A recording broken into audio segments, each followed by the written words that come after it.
Isang masaya at makahulugang araw na naman ang pagkatuto mula dito sa rehiyon Bicol, sa tahanan ng mga Oragon. Ako si Tutor Ryan.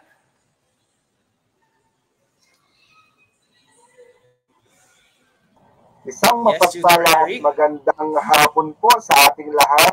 Mula naman po sa STO Caloocan, ako po ang inyong lingkod, si Tutor Eric, na inyong makakasama sa pagtuklas ng kaalaman sa asignaturang Pilipino. Magandang hapon po, Tutor Ryan.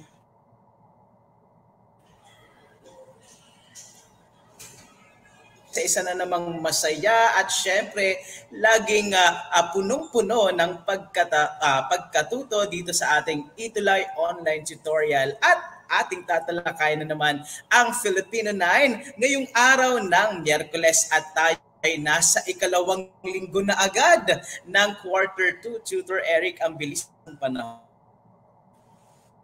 Oo nga po, talagang napakabilis po ng panahon kasi nung nakaraan po ay nasa unang linggo lang po tayo ng unang markahan, ay na ikalawang markahan. Ngayon po ay nasa ikalawang linggo na po tayo ng ikalawang markahan. Na talagang napakabilis po. Nakikita po talaga natin yung kasipagan ng mga mag-aaral mula sa Inasyam na Baitang sa mampanig ng ating bansa. Po. Medyo mahina ba ang aking signal? Maayos ni Tutor Eric, comment down bila aming linya. Ayan, para sa pagiging maayos ngayong hapon. So mula sa Itulay online tutorial, so dapat laging i-follow ating EdTech unit page para lagi tayong naka-tune in o talagang makakasunod, malalaman natin kung ano hindi lamang ang Filipino 9 ha, kung marami pa tayong mga ine-airing mga aralin sa iba't ibang ang ating YouTube account at i-follow para sa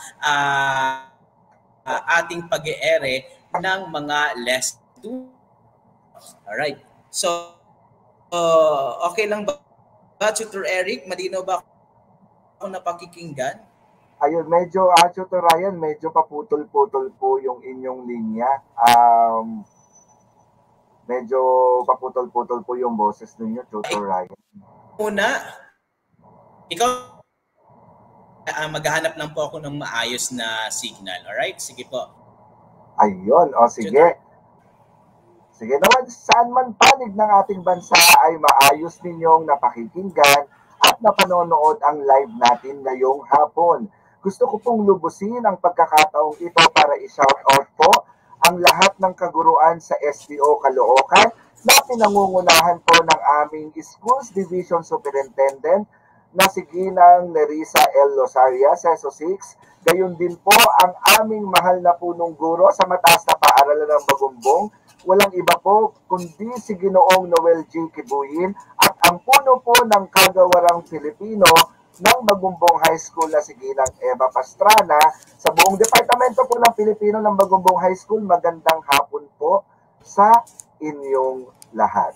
Lalong-lalo na po dun sa mga mag-aaral na kasalukuyang nanonood at nakasubaybay sa ating programa ngayong araw. Magandang hapon po sa inyong lahat. Ayan. Muli po, ako po si Tutor Eric at lagi ninyong kasama.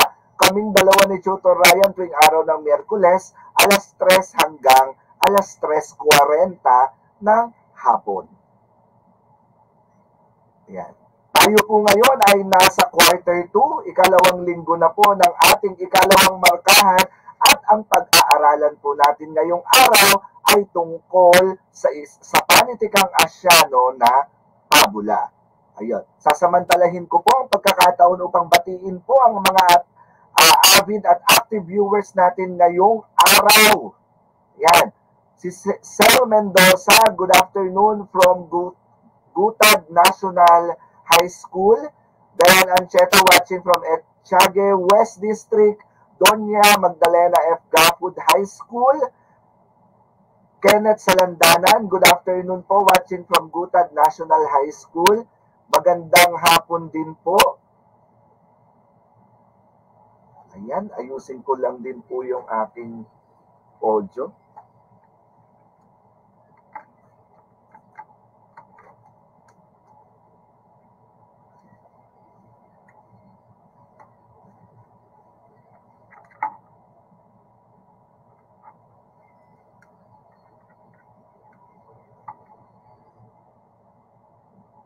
Ayun po.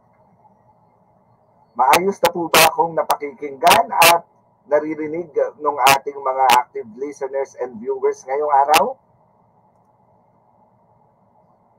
Ayan, magandang hapon din sa iyo, Darlene May Quilon from Lalon National High School.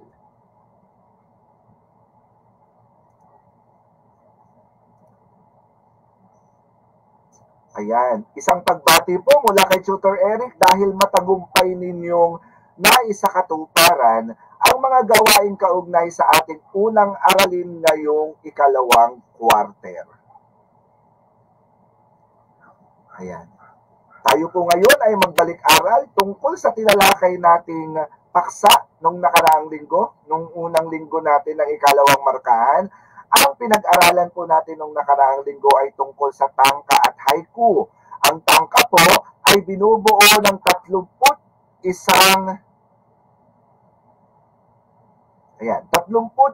pantig na may 5 linya. Ito po ay binubuo ng 77755 o 57577 na pantig sa bawat taludtod.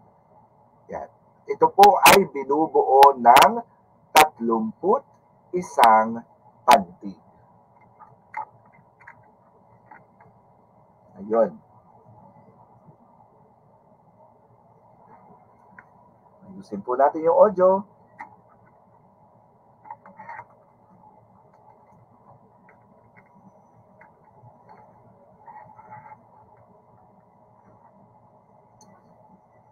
Ayun po. Okay na po ba tayo? Maayos na po ba akong napakikinggan at naririnig?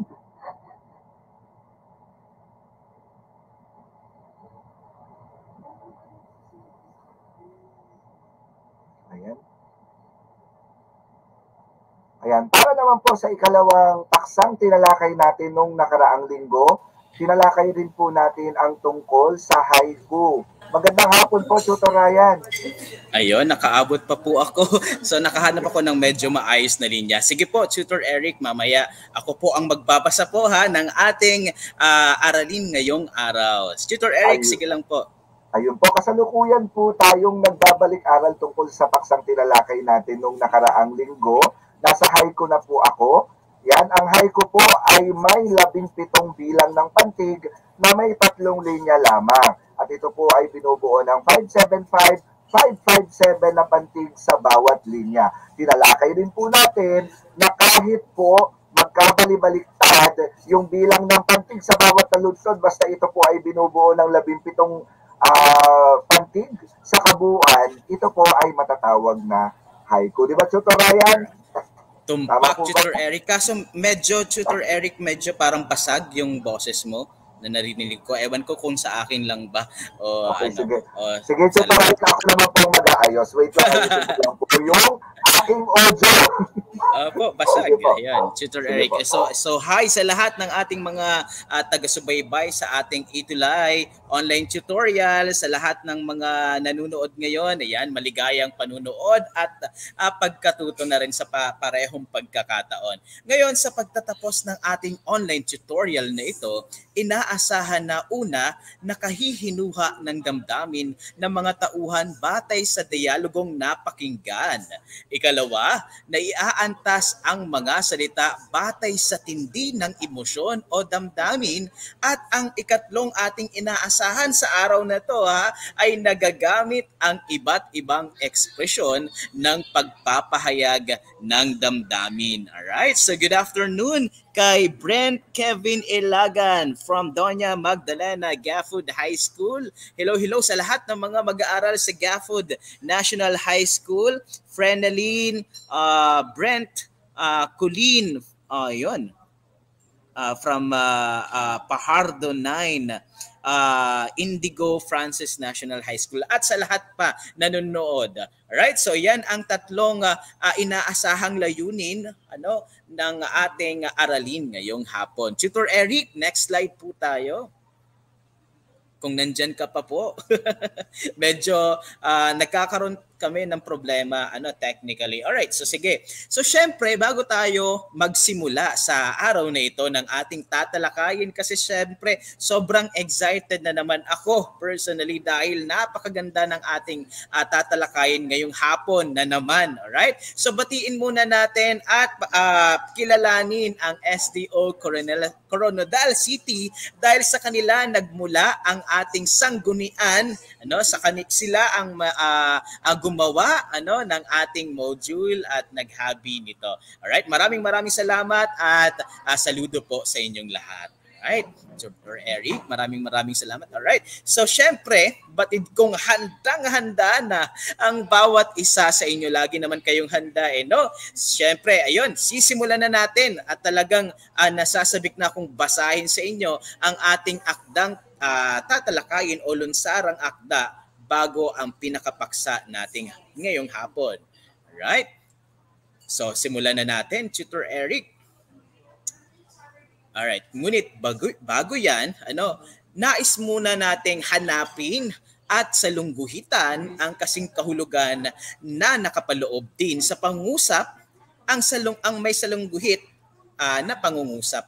Ang salitang may salungguhit din sa pangungusap. So, ibig sabihin nito, hahanapin natin sa loob ng pangusap ang kasing kahulugan ng may salungguhit na salita. Simulan na natin. Sa una, lumupasay ang tigre dahil sa sobrang gutom at hapong-hapo ang katawan habang nakahiga sa lupa. Ano kaya ang kasing kahulugan ng salitang lumupasay? Nakikita nyo ba sa pangungusap? Tingnan natin. Meron na bang sagot ang ating mga mahuhusay na mga mag-aaral mula Luzon, Visayas at Mindanao? Ayan, magandang hapon, Graymar, Katrina, Kaiji, Maria, Raimundo, Fatima, nakahiga po. Ayan, sabi ni Fatima, nakahiga. Alright, kung nakahiga ang tamang sagot, tingnan nga natin, lumupasay. Ang tamang sagot ay nakahiga, tumpak, tamang-tama. Ayan, tama ang kanyang kasagutan. Tutor Eric, nagbabalik. Ikaw naman sa ikalawa. Ayun po. I hope napakikinggan na ako at naririnig po ng ating mga active listeners and viewers natin ngayon. Para po sa ikalawang bilang, inararo ng mga baka ang bukid upang may mapagtaniman sila sa kanilang lupang sinasaka. Ano ang ibig sabihin ng salitang inararo? Base dun sa binasa kanilang panuto ni Tutor Ryan, nandito rin sa pangungusap yung kahulugan ng may salungguhit na salita. Ano kaya yung ibig sabihin ng salitang inararo? Ayan, sabi po ni Princess Divine C. Manipon, mapagtaniman.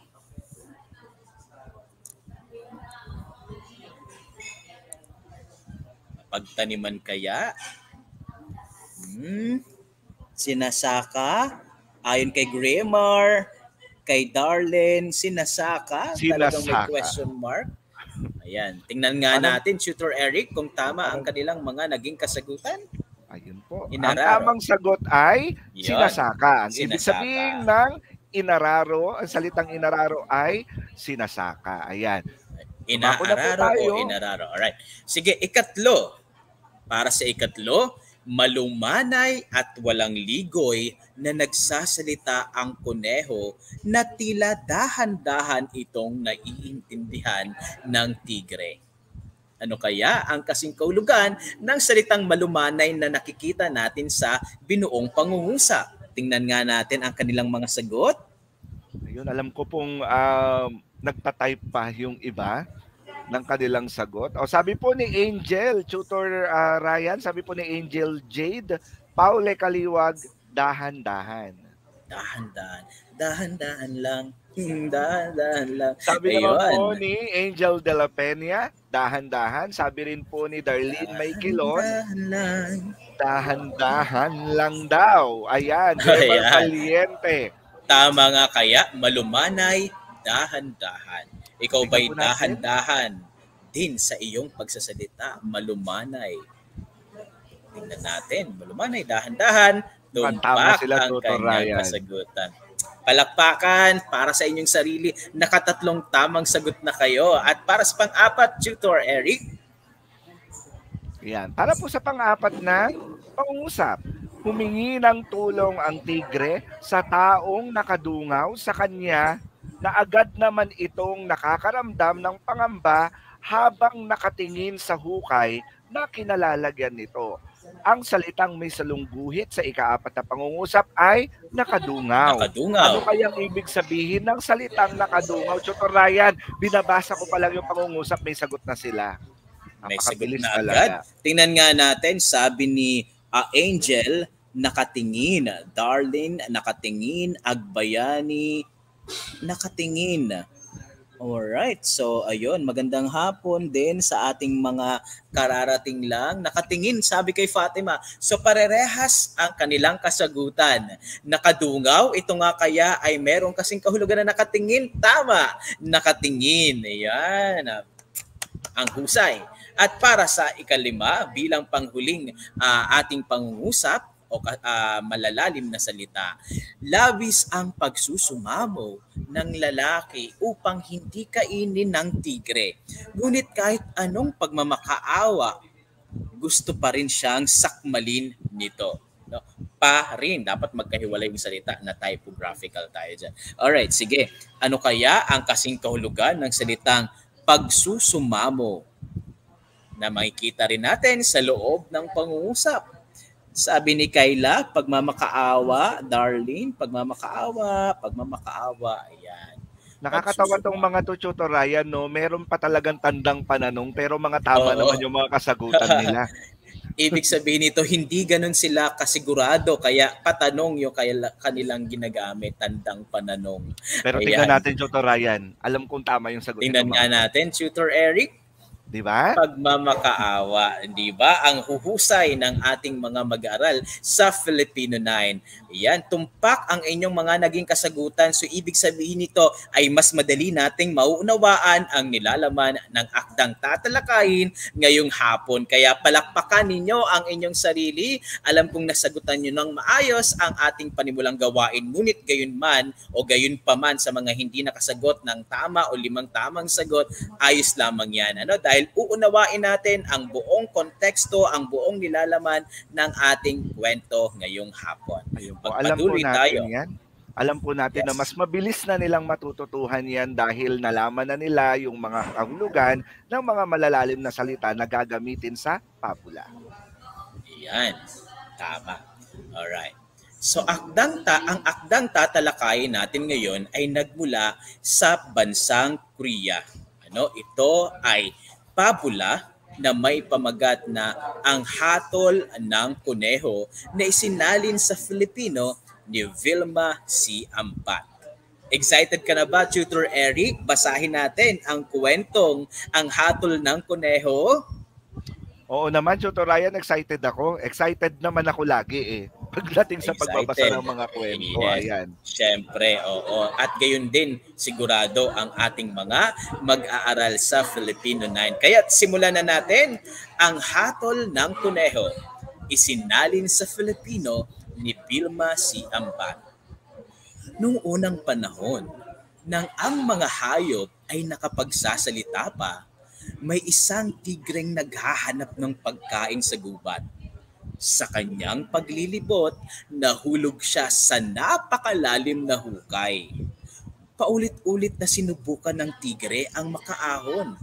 Subalit siya ay nabigo. Sumigaw siya ng sumigaw upang humingi ng tulong. Subalit walang nakarinig sa kanya.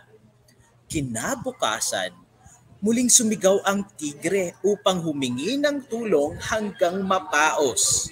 Gutom na gutom at hapong-hapo na ang tigre. Lumupasay na lamang siya sa lupa. Naisip niyang ito na ang kanyang kamatayan. Walang ano-ano ay nakarinig siya ng mga yabag. Nabuhayan siya ng loob at agad na tumayo. Tulong! Tulong! Muli siyang sumigaw. Ah, isang tigre, sabi ng lalaki habang nakadungaw sa hukay. Pakiusap! Tulungan mo akong makalabas dito! Pagmamakaawa ng tigre. Kung tutulungan mo ko, hindi kita malilimutan habang buhay. Naawa ang lalaki sa tigre, subalit naisip niyang baka kainin siya nito. Gusto sana kitang tulungan, subalit nangangamba ako sa maaaring mangyari. Patawad, ipagpapatuloy ko na lang ang aking paglalakbay. Wika ng lalaki at nagpatuloy nga ito sa kanyang paglalakad. Sandali! Sandali! Huwag mong isipin yan. Pakiusap ng tigre. Huwag kang mag-alala. Pangako, hindi kita sasaktan. Nagmamakaawa ako. Tulungan mo ako. Kapag ako ay nakalabas dito, tatanawin kong malaking utang na loob. Tila labis na nakaaawa ang tinig ng tigre, kaya bumalik ang lalaki upang tulungan ito. Nakahanap siya ng troso at dahan-dahan niyang ibinaba sa hukay. Gumapang ka rito, sabi ng lalaki. Gumapang ang tigre sa troso hanggang makaahon ito sa hukay. Nakita ng tigre ang lalaking tumulong sa kanya. Naglaway ang tigre at naglakad-lakad paikot sa lalaki. Sandali, hindi ba nangako ka sa akin na hindi mo ako sasaktan? Ito ba ang paraan mo ng pagpapasalamat at pagtanaw ng utang na loob? Sumbat ng lalaki sa tigre. Wala na akong pakialam sa pangakong iyan dahil nagugutom ako. Hindi ako kumain ng ilang araw. Tugon ng tigre. Sandali, sandali, ang pakiusap ng lalaki. Tanungin natin ang puno ng pino kung tama bang kainin mo nga ako. Sige, ang wika ng tigre. Pero pagkatapos natin, kakainin na kita. Gutom na ako. Pinaliwanag ng tigre at ng lalaki sa puno ng pino ang nangyari. Anong alam ng tao sa pagtanaw ng utang na loob? Tanong ng puno ng pino.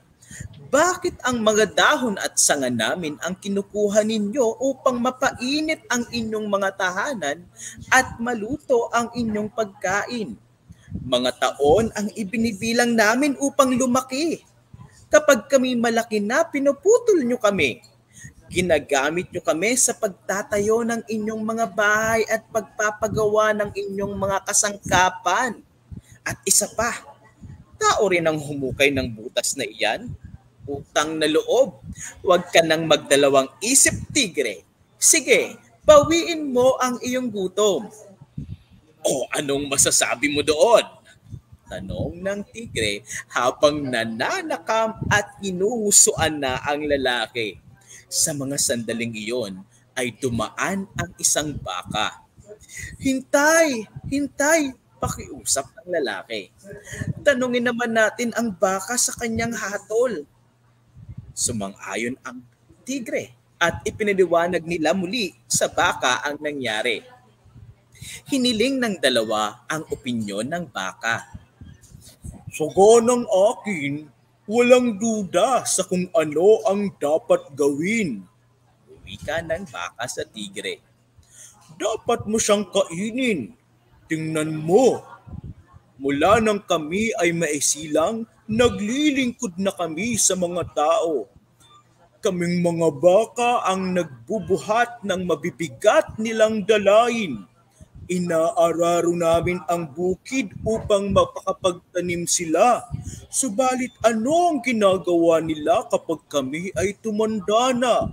Pinapatay kami at ginagawang pagkain. Ginagamit nila ang aming mga balat sa paggawa ng kung ano-anong bagay. Kaya wag mo na akong tanungin tungkol sa pagtanaw ng utang na loob. Kainin mo na ang taong iyan.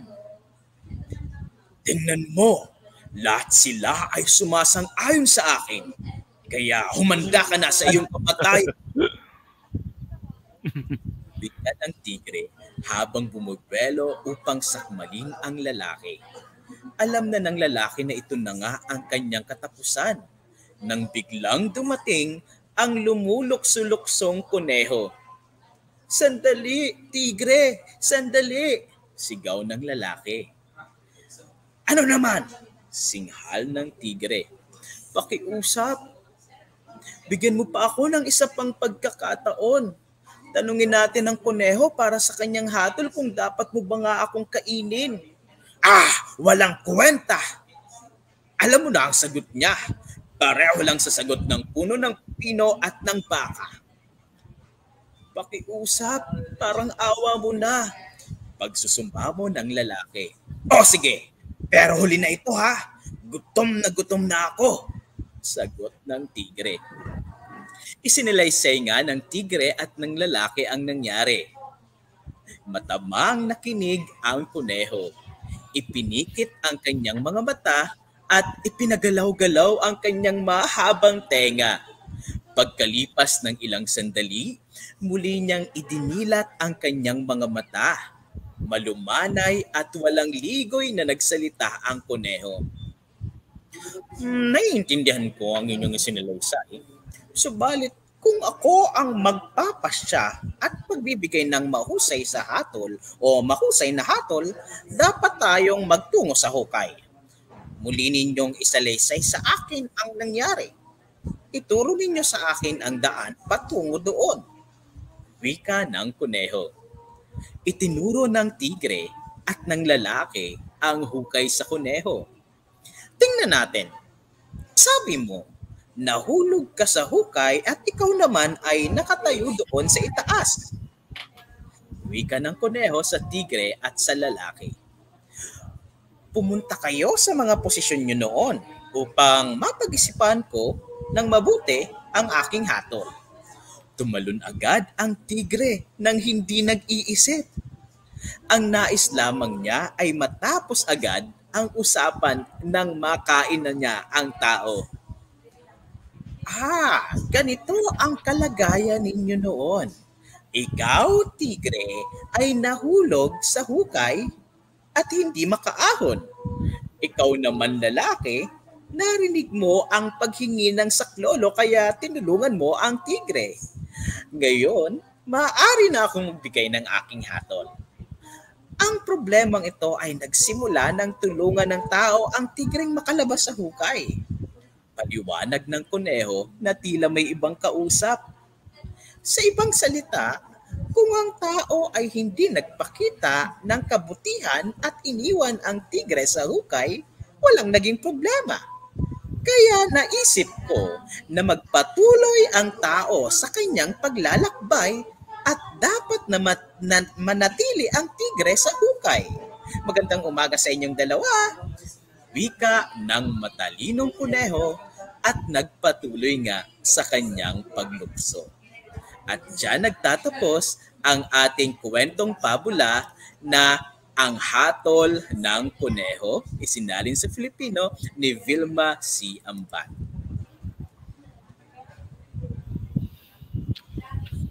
Yun. Sana naman naunawaan, Tutor Eric, ng ating mga mag-aaral ang ating binasang pabula ngayong araw. Alam kong napakinggan nila dahil talaga naman tagos sa puso yung pagkwento ni Tutor Ryan at napakagaling po talaga sa storytelling. Napakagaling po talaga at talagang nararamdaman ng mga nanonood natin kung ano yung dapat ipahiwatig. Bagamat sila yung mga hayop ay naiparating natin sa ating mga viewers at ating mga audience kung ano yung talagang nararamdaman nila. Ayan. Ayun. Sige, tingnan nga natin, subukan natin kung talagang naunawa ang mabuti ng ating mga mag-aaral ang kwentong pabula na ating binasa. Ngayon, sagutin o suriin at unawain natin ang pahayag o mga tanong na ito. Eto, una, kung ikaw ang hatol sa sitwasyon, gagawin mo rin ba ang ginawa ng kuneho? Bakit? Sige nga, kung sila daw, Tutor Eric, ang hatol sa sitwasyon. Kasi sino-sino ang nagbigay ng hatol? Puno ng pino, baka at panghuli ay ang kuneho. Kung sila naman ang magbibigay ng hatol o judgment, gagawin rin kaya nila ang ginawa ng pinakahuling humatol ng kuneho? At bakit? Medyo nagtatype pa siguro ang ating mga mag-aaral. Diba? Ayun po, sabi ni Graymar Valiente, wag daw nagpapadala. Wag nagpapadala. Saan? Siguro po sa nararamdaman o emosyon ng mga taong nakapaligid sa inyo. Ayan. Oo, siguro. Ibig sabihin ni Graymar, wag kayong magpapauto na pag sinabi ni ganito na ganito ay gagawin ninyo agad-agad. Magtiwala kumbaga, wag tayo basta-basta nagtitiwala, 'di ba, sa isang tao, 'di ba? Kaso lang, Tutor Ryan, likas naman sa mga Pilipino yung pagiging matulungin. Wala na tayo. Tama. 'Di ba? Talagang makakita Yes. lang tayo ng mga taong nangangailangan imbis na ibigay natin yung mga kamay natin buong braso yung binibigay natin para matulungan lang talaga natin sila. Ayun. Tama, Tutor Eric. Ngunit sa gawi ng ating mga mag-aaral, so ayan, wala pa tayong nababasang mga komento. Ngunit kung ikaw, Tutor Eric, ang tatanungin, gagawin mo rin ba ang ginawa ng kuneho o ganun din ba ang iyong magiging hatol? Ako po kasi, Tutor Ryan, base doon sa napakinggan kong kwento, yung isang napakagandang salaysay mula sa inyo, siguro po, para sa akin lang, tumulong naman po yung tao. Baka hindi po siguro ganun ang gagawin kong hatol. Baka paalisin ko na lang yung tigre, tapos maghanap na lang ng ibang makakain kasi napaka-unfair naman po yun para sa tao. Siya na nga tumulong tapos siya pa ang kakainin, di ba? Ayun, di ba? Minsan nagpakita ka na ng mabuti, ang balik sa iyo ay masama, di ba? Ngunit tama yun, tama yun, Tutor Eric. Ngunit basahin natin ang sagot ni Fatima. Ayan. Lawrence muna. Magandang hapon po, Lawrence Gatbunton. Alright, mula sa Frances National High School. Fatima, opo, kasi po hindi po marunong sumunod sa pangako si Tigre. Kasi po ginawan na po siya ng mabuti ng tao tapos gusto pa niya itong kainin. O, di ba? Nagpakita ng mabuti ang tao ngunit nung napakitaan na o natulungan na, di ba? So ngayon, masama ang kanyang magiging ganti, di ba? Alright, so hindi dapat natin gawin yon, no? Okay, so ikalawa, Tutor Eric. Ayun, sa inyong palagay, kung nakapagsasalitang muli ang mga nilalang sa kalikasan natin ngayon, ano kaya ang kanilang hatol sa ating mga tao? Ipaliwanag. Ayan. Sige. Napakalalim naman itong mga tanong. Comment down below. Napakalalim, no? So, ganun talaga. Kailangan namnamin natin ang nilalaman ng kwentong pabula na pinasa. Ayan. So, yung iba ay nag-encode pa. Okay? Nagta-type pa. Ngunit maaari na natin itong pag-usapan, Tutor Eric. Sa iyong palagay, kung nakapagsasalitang muli ang mga nilalang, kasi sabi dun sa kwento, may nung unang panahon nakapagsasalita raw kasi ang mga iba't ibang nilalang, fiction to. Okay. At gayon din ang mga ang ating kalikasan. Kung nakapagsasalita muli sila, ano kaya ang kanilang hatol sa ating mga tao? Sa iyong palagay, Tutor Eric, nilalagay agad kita talaga sa Okay lang po. Medyo gusto ko rin naman po ipahayag yung aking damdamin dito Siguro po pagdating sa ganyang mga bagay ang dapat po talagang sisihin ngayon sa nangyayari sa ating kalikasan ay yung mga tao din. Kasi tayo po ang tayo po ang binigyan ng pagkakataon ng ating Panginoon Diyos ng mga pag-isip ng maayos. Tama. Kaya nga po tayo ang tinaguri ang pinakamataas or highest form of animal dahil tayo dapat ang manguna sa mga dito po sa mundo, sa mga living things na nakikita natin sa pang-araw-araw. Kaya siguro po sasabihin po lang mga hayop, bakit kayo ganyan, bakit yung ginagawa sa amin to, marami kayo napakikinabangan sa amin. Dapat po talaga give and take. Ganun po. Tama. Tumpak, Tutor Eric, napakahusay naman talaga nitong kapartner ko nito. Ayan, so isa lang ang ibig sabihin na to, no? Pangalagaan din natin ang ating kalikasan dahil ang kalikasan ay malaki ang naitutulong sa atin para mamuhay tayo ng gusto, mamuhay tayo ng maayos sa mundong ibabaw na ating ginagalawan. Kaya naman minsan kailangan matakot din tayo, no, yung ginagawa nating pag-aabuso sa ating kalikasan. Minsan bumabalik din yun ang nakakatakot, no, bumabalik at tayo naman ang mapipinsala dahil tayo ang gumagawa nito. Tama kayo, Choto Ryan. Lahat ng ginagawa natin sa kalikasan ay babalik din sa atin. Talagang kailangan pangalagaan natin. Kasi pagka ang inang kalikasan na ang gumawa ng paraan para tayo po ay masira, wala na po tayong magagawa. Ayan, tumpak, Tutor Eric. At sabi ni Darlene, pagiging masama ng mga tao sa mga hayop, ang dami ko pong nakikita sa sinasaktang mga pusa at aso, mga tutors. Opo, ayun. So wag tayo maging tawag doon, animal cruelty kasi yun, no? So pangalagaan natin ang lahat ng mga nilalang ng Diyos. Alright. Sige. Tama, Tutor Ryan. Dito tayo sa pangatlong katanungan. Kung may nagawang kabutihan ang ibang tao sa'yo, papaano mo ito tutumbasan? Ayan, medyo no? Talagang malaking talagang question ito sa atin araw-araw.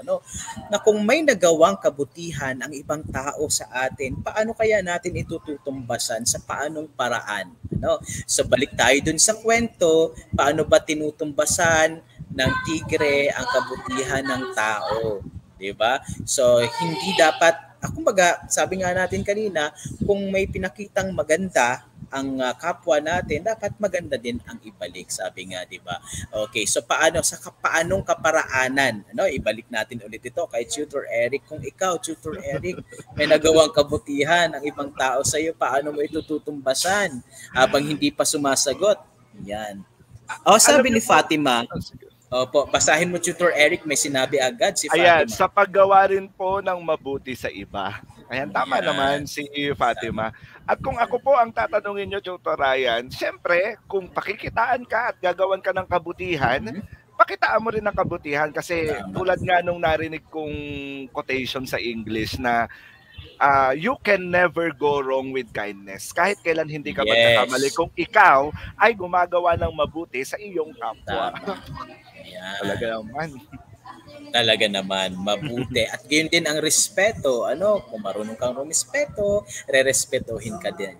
Ika nga, respect begets respect. Love begets love. Ayan.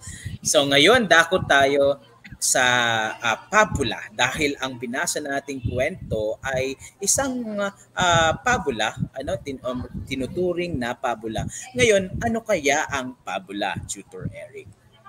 Yun po. Ang pabula ay isang akdang pangpanitikan, isang uri ng kathang panitikan kung saan ang mga hayop ang kumakatawan o sumasagisag sa mga katangian o pag-uugali ng tao. Tama nga pala, Tutor Ryan, kasi yung mga hayop ang nagiging refleksyon ng pag-uugali ng mga taong nakakasalamuhan natin sa pang-araw-araw nating pamumuhay. Sila man ay mabait, sakim, masama, responsable, lahat po yun ay makikita natin sa mga tauhang hayop sa pabula. Yan, refleksyon ng katangian o ugali ng mga tao. At syempre, ang pabula din ay nagiiwan ng magagandang aral o moral sa ating mga tagapagbasa o tagapagpakinig.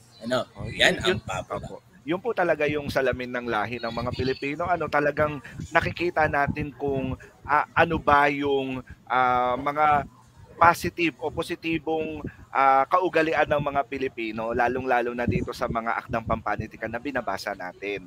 Ito po, Tito Ryan, yung mga halimbawa ng mga hayop na ginagamit sa pabula at yung katumbas nito sa kaugalian ng tao. Ayan. Una po, nga natin. Ayan, ahas ay karaniwang nangangahulugan sa isang taong taksil. Yan, maraming ganito, Tutor Eric. Ahas. Mga karaniwang taksil. Pero wag na po natin silang doon na lang po tayo sa mga positibo.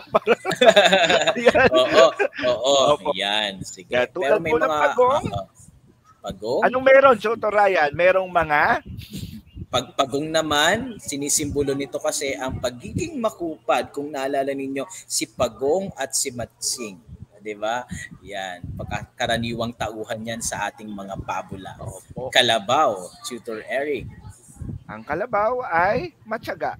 Nakita naman po natin kung paano umararo ng bukid yung mga kalabaw. Talagang kakikitaan sila ng pagiging matyaga. Yes, tama. Sunod, palaka. Mayabang ang palaka. At panghuli, unggoy o matsing. Tuso. Tuso. Yan. Tuso naman si unggoy o si matsing. Yan. Doon ulit ito sa po si ay Pagong at si ilang matsing. mga halimbawa lamang po ng mga hayop at kanilang ipinapakitang kaugalian ng tao sa mga kwento at ng pampanitikan tulad ng pabula. Ayan. Okay. So, itinuturo ng pabula ang tama, patas, makatarungan, mga makataong pag-uugali at pakikitungo sa ating kapwa. At sa pagbabasa nga ng pabula, mahalagang matutuhan natin ang mga damdamin o emosyon ng bawat tauhan upang mas lalong maunawaan ang layunin ng manunulat o author. Okay?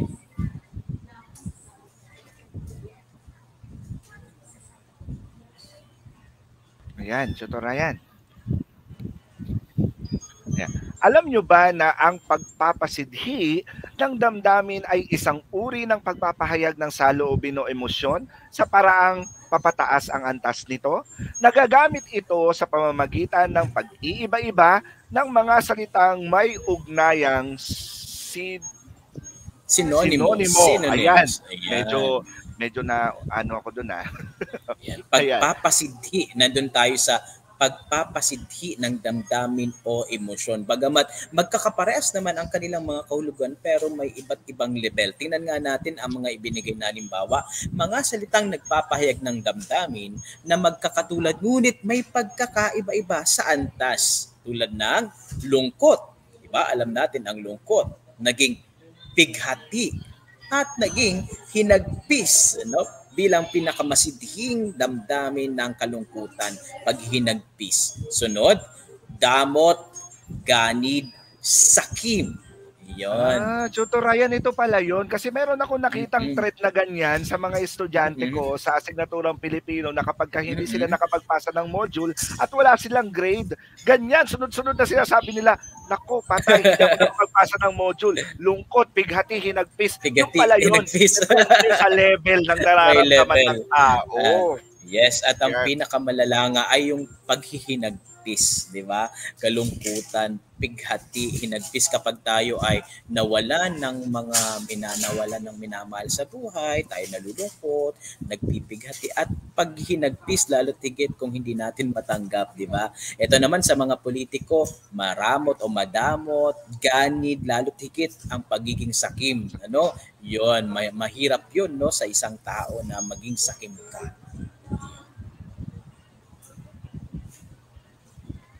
Right? Sige, Tutor Eric. Ayan, may iba't ibang ekspresyon sa pagpapahayag ng damdamin.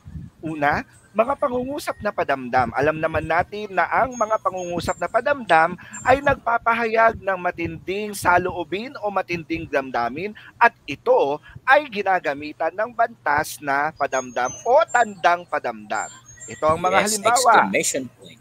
Tutor Ryan, ikaw na. Ang galing-galing mo magbasa ng mga ganito. Talaga naman. Yan, mga pangusap na padamdam. Ayaw talaga ni Tutor Eric na mga ganitong mga halimbawa. Yan, dahil padamdam. Sandali! Hintay! Walang kwenta! Patawad! Ayan, alam ang natin. ginagamitan ng bantas na padamdam, ha? Yan, sa pagbabasa pala ni Tutor Ryan, alam na natin kung gaano kasidhi o katindi yung damdaming gusto niyang ipahayag. Ayan. Kaso minsan, Tutor Eric, may mga mag-aaral tayo o mga talagang ilang pagkakamali nila minsan kasi nasasanay sila sa pagte-text o pag-type sa social media. Imbis na tuldok, ang ginagamit nila ay tandang padamdam kung saan hindi ito laging dapat ginagamit maliban na lamang kung nagpapahayag talaga ng matinding damdamin. Kapag tayo nagpapahayag lamang ng hindi naman talaga matindi ang damdamin, tuldok lang hindi pantandang padamdam o bantas na padamdam. Ibig sabihin, Tutor Ryan, yung mga pangungusap na yun ay pasalaysay o paturol lamang. Hindi nagpapahayag ng matinding damdamin o saloobin. Ayan. Alam nyo na yun, ha? Ang pagkakaiba ng paggamit ng tuldok at tandang padamdam. Akala mo galit sa'yo yung kausap mo kasi tandang padamdam, hindi naman. So kailangan maingat tayo sa paggamit din ng iba't ibang bantas. Yan. Ikalawa, Tutor Eric. Yan. Sa ikalawa naman po, meron tayong tinatawag na maikling sambitla. Ito ay mga salitang iisahin o dadalawahing pantig na nagpapahayag rin ng matinding damdamin. Mga halimbawa, Tutor Raya, talagang tinuturo kita sa magbabasa. Mga halimbawa ng maikling sambitla. Maikling sambitla lang. Wow! Ngek! Ay! Yehey! Diba? Gumagamit ulit ng matinding damdamin at kaya naman mayroong bantas. Bagamat maiksi lang yan o binubuo lamang ng iisahin o dadalawahing pantig, nakikita natin o nararamdaman natin yung masidhing damdamin ng taong yes, kung siya'y nasisiyahan, na-amaze, nagagalak, natutuwa, nagulat, diba? Sana all. Sana all. Pero iba kapag sana all na tuldok lang, iba naman yung may tandang padamdam. Sana all. Talagang masidhi. So depende sa gusto ninyong iparating na damdamin. Alright? Ikatlo, Tutor Eric. Ako na po tayo sa pangatlo, mga pangungusap na nagsasaad ng tiyak na damdamin ng isang tao. Ito ay mga pangungusap na may anyong pasalaysay tulad nung pinapaliwanag namin kanina ni Tutor Ryan, kaya't nahihinuhang hindi gaanong matindi ang damdamin. Ito pala yung sinasabi ni Tutor Ryan. Ito yung magandang halimbawa, sa pagkaawa.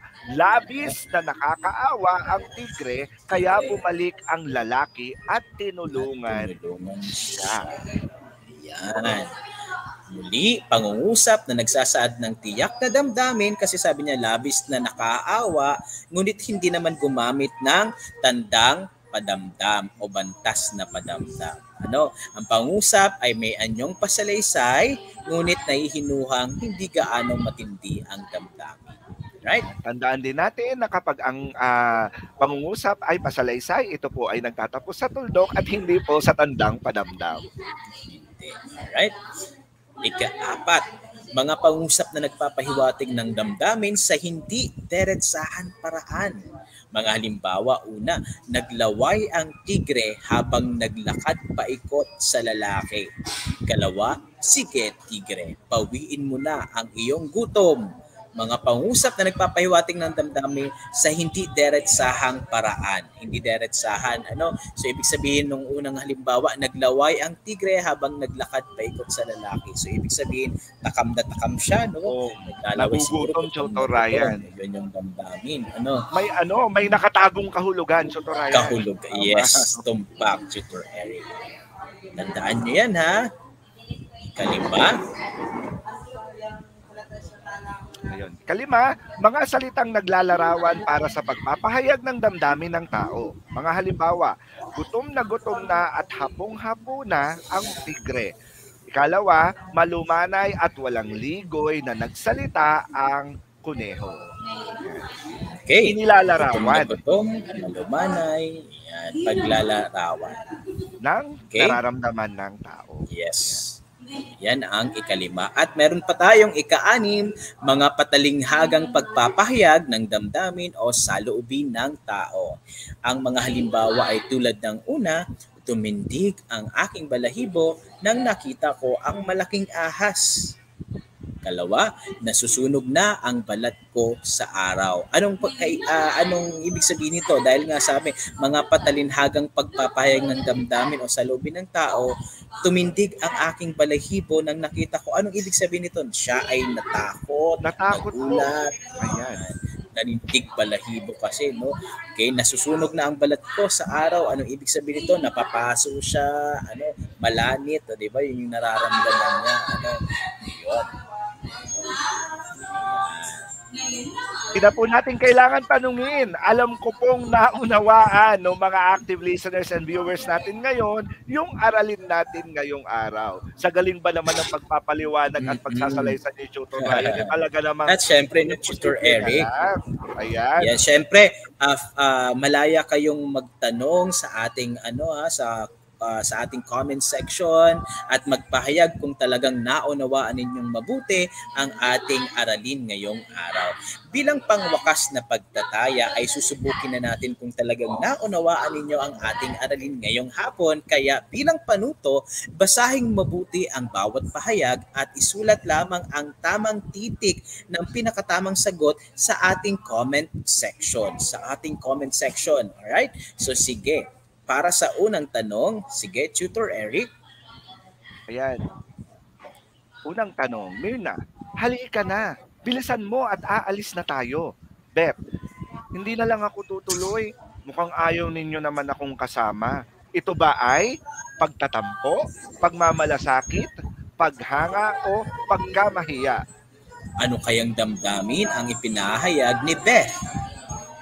Pagtatampo, A, B, pagmamalasakit, C, paghanga, o D, pagkamahiya. Yan, ang sagot ni Darlene, letter A. Letter A. Gayon din si Graymar. Ganon din si Fatima. Tutor Ryan, Francine. Sige, Tutor Eric. Tama sila, Tutor Ryan. Yan, tama. Agad. Tama. 1 point. Alright. Sige, markahan ninyo ang inyong sarili. Ikalawa, ina, ang lakas ng ulan at hindi pa nakakauwi ang iyong mga anak. Ama, oo nga, wala na naman dalang mga payong ang mga iyon. Ito ba ay nagsasaad ng anong damdamin? A, pagkatuwa, B, pagsisisi, C, pag-alala o pag-aalala o D, pagkatakot. Ano kayang damdamin ang ipinahayag ng binasang mga pangungusap? Ang sagot ni Graymar ay C, gayon din si Darlene, Fatima, yan, Charmaine, yan, lahat titik C. Tama kaya, Tutor Eric? Ayan. Tama po sila, Tutor Ryan. Ang tamang sagot ay pag-aalala.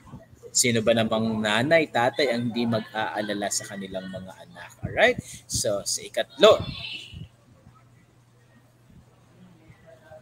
ilagay sa mga baitang o antas ang mga sumusunod na salita ayon sa tindi ng damdaming ipinahahayag. Una, iyak. Ikalawa, hikbi. Ikatlo, hagulgol. Ikaapat, nguy-nguy. Nabigkas ko kaya na maayos yun. Nguy-nguy. Ito po ay ayon sa antas ng pagbibigay ng kahulugan, Tutor Ryan. Tama po ba? Tama. Antas ng mga, yung pagpapasidhi ng damdamin mula sa mababaw hanggang sa pinakamalalim, sa pinakamasidhi. A, 2, 4, 1, 3. B, 1, 2, 3, 4. C, 4, 5, 3, 2, 1. O titik D, 3, 4, 5, 1, 2. Ang sagot ni Gina A, Graymar A, yon, Darlene A, Francine B, Fatima B. Yan, nagkaiba. May A at may titik B. Ang tamang sagot, Tutor Eric. Ang tamang sagot ay letrang A. 2, 4, 1, letrang A. Yan. Ayun. Tingnan nga natin, Tutor Eric. 2, hikbi. 4, nguy-nguy. 1, iyak, at ikatlo, hagulgul na. Tama nga naman. Ano? Yan, pasidhi, palala ng palala. Diba? Ika-4. Para sa ika-4, sa pangusap na matagal ko nang dapat sabihin sa iyo na mahal kita. Alin sa sumusunod ang salitang nagpapatindi ng salitang mahal? A. Gusto kita. B. Type kita. C. Crush kita. O D. Sinasamba kita. Alam ko, kaya doon ang pinakamasiti? Ryan, ito ang pinakamabilis nilang masasagutan sa ating mga katanungan ngayong araw. Talaga naman. Ano kaya yung pinakamasidhi? Sabi ni Grammar A. Pinakamasidhi ha, pinakamatindi na pag sinabing mahal mo ang isang tao, ano, crush lang kaya, gusto kaya, type kaya, o sinasamba na kaya? Ako, Tutor Ryan, may sagot ako, pero ayokong sabihin talaga. Feeling ko tama ako, Will. Ayan. Sige, an Angel A, Shara May A, Fatima A, puro A ha, Grammar. Ayan, gusto kita. Pinakamatindi, salitang nagpapatindi sa salitang mahal. May sagot na D, si Fatima. Tingnan natin, Tutor Ryan, kung tama sila. Tingnan nga natin. Yan, palakpakan natin si Fatima dahil ang sagot niya ay titik D, sinasamba kita. Diba? Nagpapatindi ng salitang mahal. Pag sinabing gusto lang, ano, hindi matindi yun. Pag sinabing type lang, kaya crush lang naman, ano, 'di ba? Pero kapag sinasamba kita, grabe, matindi ang pagmamahal kasi sinasamba niya na parang pagmamahal natin sa Diyos dahil sinasamba natin ang Diyos. Kanta yan ni Ray Valera, 'di ba? Kung ano may ay hindi mahalaga, basta't sinasamba kita. Yun, diba? No?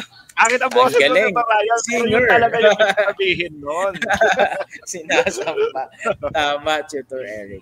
Alright. Para sa ikalama, Tutor Eric, ikaw na. Yan, nakapagpatayo si Donna ng malaking bahay mula sa pagtitinda ng gulay. Ang tamang ekspresyon sa pangungusap na ito ay Tutor Ryan.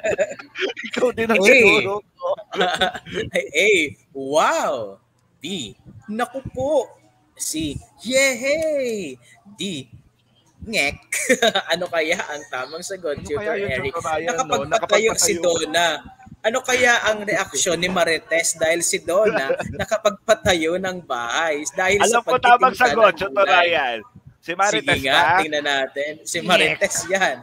Ngek. Siyempre, naiinggit. Meron pa yun eh. Paano naman si Marieta? Paano naman si... di ba?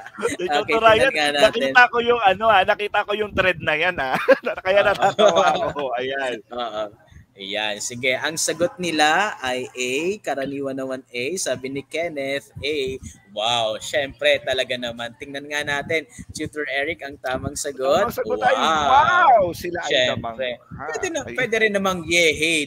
Yehey! Ano, nakapagtayo si Donna, di ba? Wow, pwede rin namang sana all. Wow. Sana all nakapagpatayo ng bahay. Sana all may pera. Sana all may pambili. Yes. Sana all walang hindi mahirap. Tunay na napakagaling ng ating mga mag-aaral na kasalukuyang nakasubaybay sa atin ngayon. Actually, Tutor Ryan, linggo-linggo talaga nating nakikita yung nakisigan at kagalingan ng mga mag-aaral ngayon. At parehong mga pangalan ang nakikita natin sa ating broadcast. Yung mga sumasagot, aktibong nakikinig, at aktibong sumasagot nga sa ating mga tanong at mga gawain. At syempre pa, bilang takdang gawain, iiwan namin ni Tutor Eric ang gawain ito. Kayo ay magbasa, makinig o manood ng iba pang mga pabulang gusto o ibig ninyo. At isulat ang pabula at baguhin ang karakter ng isa sa mga tauhan nito. No, isulat muli ang pabula at baguhin ang karakter ng isa sa mga tauhan nito. Kayang-kaya yan. Kayang-kaya yan. At syempre pa, Tutor Eric, saan nila dapat i-post para sa sagot mo, i-share mo? Ang sagot po nila ay pwedeng i-post lamang sa ating mga Facebook at gamitin ang hashtag Filipino9, hashtag Itulay Level Up, hashtag Tutor Ray at Eric. Kaya puro hashtag tayo ha. Sagot mo, i-share mo. I-post lamang ang inyong mga sagot gamit ang mga hashtag na nakikita nyo sa inyong mga screen. Yes. At syempre pa, sa susunod, magtatanghal ulit tayo ng pinaka-aktibo at mahusay na duty para sa linggong ito. Dahil lahat kayo, lodi kayo, di ba? Matagumpay na ninyong natapos ang aralin natin ngayong araw. Oo, yes, samantalahin din natin yung pagkakataon. Loadin natin itong mga watcher natin ngayon at yung mga aktibong participants. Syempre, magiging loaded din natin yung mga paaralan kung saan sila nag-aaral. Tama. Dapat binibigyan din natin yun ng parangal. Di ba, Chuto Ryan? Kasi binibigyan nila ng talagang ano tawag doon, Chuto Ryan? Iniitulay nila yung mga mag-aaral nila para lalong matuto sa asignaturang Pilipino. Yes. Yun, tinutuloy o itinutulay ang pagkatuto sa gitna ng nararanasang pandemya. At syempre pa, katuwang ang ating Itulay online tutorial.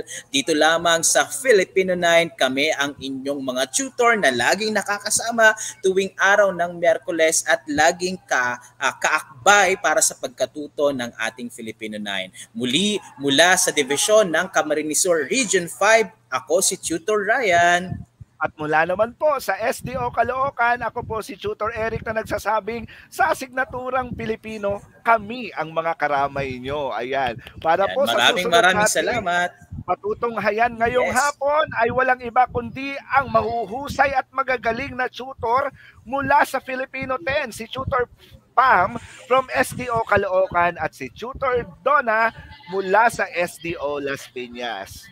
At syempre pa, lagi kayong mag-ingat at kita-kita muli sa susunod nating mga aralin dito sa Itulay Online Tutorial. Paalam, Tutor Eric.